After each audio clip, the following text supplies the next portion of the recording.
जीव हमारी जाति है, मानव धर्म हमारा, हिंदू मुस्लिम सिख ईसाई को धर्म नहीं है न्यारा।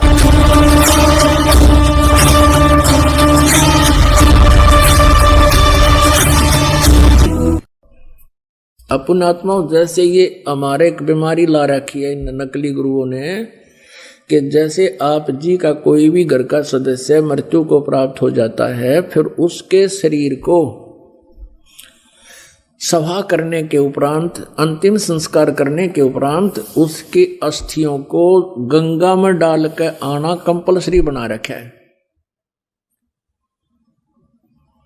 क्यों बना रखा है, किस लिए? और ये कहते हैं तेरे पिता की गति नहीं होगी, तेरी मां की गति नहीं होगी यदि वहां नहीं डाल का होगा था। वहां फिर और ठग बैठे। यहां के भेजने वाले एजेंट अपना कमीशन ले लें और वहां बैठे वो जो गंगा में डलवाएंगे उन अस्थियों ने, वह न्यारे चार्ज करें। अपने आत्माओं ये सब अज्ञान के कारण, तत्व ज्ञान के अभाव से हो रहा था। अब क्या होता है, जैसे एक व्यक्ति किसी किराए के मकान पर रहता है और उसको मकान मालिक कह देता है भाई मकान खाली कर दे, मुझे आवश्यकता है, तो उस समय वो छोड़ना जी ना करता। और इस मकान में तो यू अपना मान रहा, अपना पर्सनल मान रहा है, इसमें इस मकान में तो यू कई सैकड़ों वर्ष रहता है, तो इस मकान को ये छोड़ना नहीं चाहता, अपना मान बैठता है। उधर से भक्ति ना करने से ये प्रेत बन जाता है। प्रेत बनते ही इसका जो भी अकाउंट है जाते इसको मिल जाता है, कौन सी योनि प्राप्त होनी है, ये भूत बन जाता है। और उधर से क्या होता है कि वो घर वाले उनको फूक देते हैं, सवा कर देते हैं, तो वापस वो अपने घर पर आता, वो प्रेत बनकर। अब घर वाले तो उसको देख नहीं सकते, उसमें आवाज नहीं, वो सुना नहीं सकता, वो वहां धक्के खा के फिर देखता मेरा शरीर कहाँ है, वो जाता शमशान घाट पे। तो इतना इसको ज्ञान होता है प्रेत को कि ये अस्थि मेरी है, ये नहीं है। तो अगर वहां उसको कोई अपनी अस्थि मिल जाता है, यो हार्ड ना जड़ा हुआ, उसको चिपक जाता मेरा है, यो मेरा नुचकती चिपट जाए उसका। और ये सद ये क्या करते हैं, सेवड़े उन अस्थियों को उठा लाते हैं और वो अस्थि के साथ आता वो प्रेत, फिर वो उसको अपने जंतर मंत्र से जकड़ लेते हैं, अपने अधीन बनाकर फिर वो दूसरों को दुखदाई हो जाते हैं। तो इस कारण से इसका उन्होंने निपटारा करवाने के लिए इन नकलियों ने ये सोचा कि भाई इन अस्थियां न उठाकर तुम वहां डालो, ऐसे गहरे जल में डाल दो जहां ये पितर प्रेत बनकर आवे तो उसका हाथ ना लगे, वो चपका नहीं और वापस तुम्हारे घर ना आ जावे, आसपास भी ना रहे। उनका उद्देश्य तो ये था। अब उससे क्या समाधान हो गया, वो तो बनना था वो बन चुका है, प्रेत बनना था या कोई पशु पक्षी बनना था वो तो बन चुका है अपने पूर्व संस्कार से। अब वो नकीते ठाकर डालने जाओ, प्रेत वो बन ही चुका है। तो ऐसी हमारी ऐसी वृत्ति है इस जीव की, उसी आधार से सुखदेव वाली आत्मा का संस्कार ऐसा था कि उसने गंदे अंडे में ही ऐसे उसका अंडा नष्ट हो गया और उसका वो चिपका रहा, अपना जान के मेरा है मेरा है। यह वृत्ति है हमारी। अपना आत्मा जैसे बच्चा गर्भ में आते ही माता को अपनापन हो जाता है और किसी कारण से वो गर्भपात हो जाता है तो बहुत रोती है कि मेरा था मेरा था। ऐसे ही उस अंडे को गंदा होने पर भी उसने अपना मान रखा था, चिपका बैठी थी आत्मा मेरे, उसका संस्कार ऐसा था। और ये सारा कुछ जो होता है पूर्व निर्धारित संस्कारों से ही होता है। जो पार्वती जी को मंत्र मिला ये भी पूर्व संस्कार थे इसके और पूर्व निर्धारित था। अब केवल कबीर परमेश्वर ही उसको परिवर्तन कर सकता है और किसी पर परिवर्तन नहीं होना। तो ये सारा कुछ हुआ तो पूर्व संस्कार से, लेकिन घटना ऐसे घटी हो तो वो अंडे को जो चिपका में बैठा था वो सुखदेव वाली आत्मा, इसी प्रकार जो ये अस्थियां उठाने की बीमारी लगाई इन लोगों ने इस उद्देश्य से लाई कि जब जययु उल्टा आ गया तो वहां शमशान घाट पर बैठा रहेगा। और आपने देखा होगा कि भाई कई क्या कहा करते थे कि भाई ये लड़का वहां जा रहा था और इसकी ठोकर लगी किसी वस्तु का, उस दिन से बीमार है, तो यो भूत चिपटा रहा है उसके अपने अस्थि के, और उसका ठोकर लगी, फिर ये चौधरी था, फिर अब कैसे मेरा ठोकर मार दी, इसका अंडी बनाता लकड़ता ही नहीं, फिर गधा बन गया है। तो वहां उनको दुखदायी होता था, इसलिए उन्होंने ये समस्या हल कर दी कि अस्थि यहां से फेंक दो कितने, यू एक स्थान पर ना चिपका रहा, अंडे जा धक्के खानता कि तो और धक्के खा लेगा, बाहर चला जाएगा। ये उद्देश्य था। और पुण्यात्माओं कहते हैं यदि आप पूर्ण परमात्मा की भक्ति करते, सतगुरु की संगत करते, ना तो आपने भूत बनना, ना अस्थियां उठाने की आवश्यकता। और आपने यो नाम ले रखा तो कितनी ठोकर लागो, कितने कुछ जाओ चौराहे पर कांडो तुम, और बर्फी खाते हुए आपके निकट कोई भी नहीं आ सकता, क्योंकि ये समर्थ की शक्ति है। एक भक्त बता रहा था कि मैं अपनी किसान था वो, कि अपनी बहन के गांव में ससुराल में गया हुआ था, उनका जमीन ज्यादा थी, मैं अपने बैल ले गया था उनकी खेत की जुताई करवाने के लिए, हेल्प करने के लिए। तो मेरी ड्यूटी उन्होंने दूसरे खेत में लगा दी, और बहन का बटेऊ जो बहनोई था वो दूसरे खेत में अपना काम कर रहा था। उस खेत के पास में एक छोटा सा तालाब था, तलैया थी, जोड़ी थी, उसमें एक छोटी सी मंडी बना रखी थी।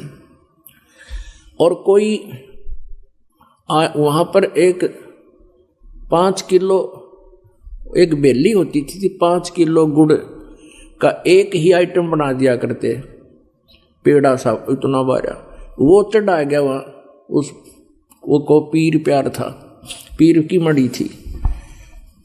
वो कहने लगा मैं बैलों को पानी पिलाने के लिए जब गया वहां तालाब में, तो मैंने देखा इतना गुड़ दरा बहुत सुंदर, मैंने वो उठा लिया, कुछ तो आप खाया, कुछ कूट छेद के बैलों को खिला दिया, चारे में डाल दिया। और नाम मैंने ले ही रखा था परमेश्वर कबीर जी का, आपके परमात्मा की शरण में आ चुका था।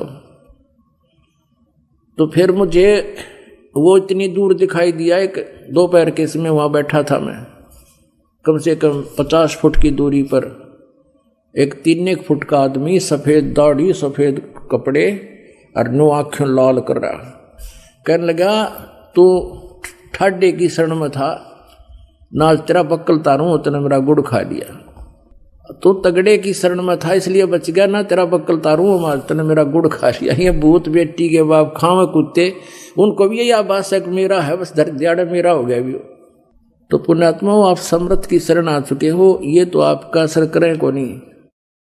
अब यहाँ वाणी सुनाते हैं परमात्मा, सतगुरु मिले महादेव बंका, 84 की मिटी न शंका, 78 जन्म गौरी भरमाई, शिव को रुंड माला गल लाई, अर्ध शरीरी देवी गौरा, जिनका थिर भया नहीं भोरा, नारद मुनि उपदेश बखाना, गिरजा सुनो मोक्ष पद ज्ञाना। सुन हे देवी गौरा माई, 68 तीर्थ पर भी नाई, पिंड प्रधान किए कै बारी, खुली नहीं ये मुक्ति द्वारी। रुंडमाला शिव गले, गिरजा के सिरसी ही सी, भक्ति दुराई देव को ना परस्या जगदीश।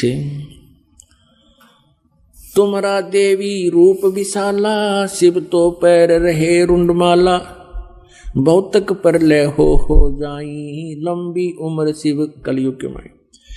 दीर्घ आयु है शिव अनुरागी, तुम देवी गौरी दिल त्यागी, मूल मंत्र नहीं नाम सुनाया, ताते कल्प होवे तेरी काया। महादेव देवन पति देवा, जाकी करी न गौरी सेवा, कर बंधन कर शीस नमावो, तन मन अर्पो शीस चढ़ावो।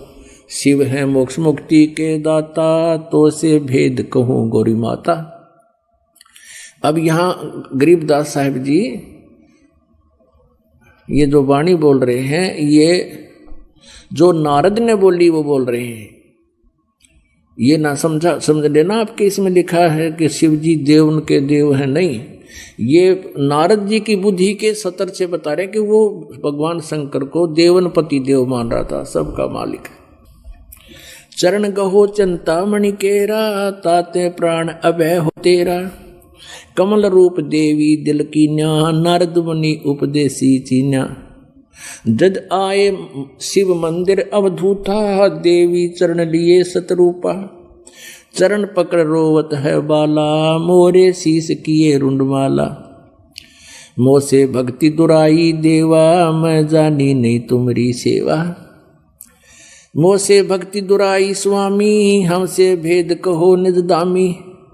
मैं अबला हूँ बाला भोरी, पार निभावो हमरी डोरी। पूर्व जन्म की कथा सुनावो, मूल मंत्र हम शिव गौरावो। मूल मंत्र महबूबे का ईश सुनाओ मोहे। जुगन जुगन पातक छूटे हैं, छूटत हैं दिल द्रोहे। बोल रही भवसागर हम ही, मोक्ष मुक्ति के दाता तुम ही। शीश पकड़ सुन देवी बाता, को उपदेशी मिला विदाता। ये तो नाही ज्ञान तुम्हारा, हम सो भेद कहो परवारा। गिरजा कहे सुनो शिव स्वामी, तारण तरण आद गण नामी। नारद मुनि उपदेश समोदम, ज्ञान ध्यान दीना ज्ञान ध्यान परमोदम।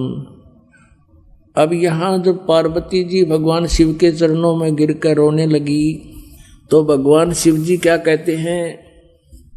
शीश पकड़ सुन देवी बाता, को उपदेशी मिला विधाता।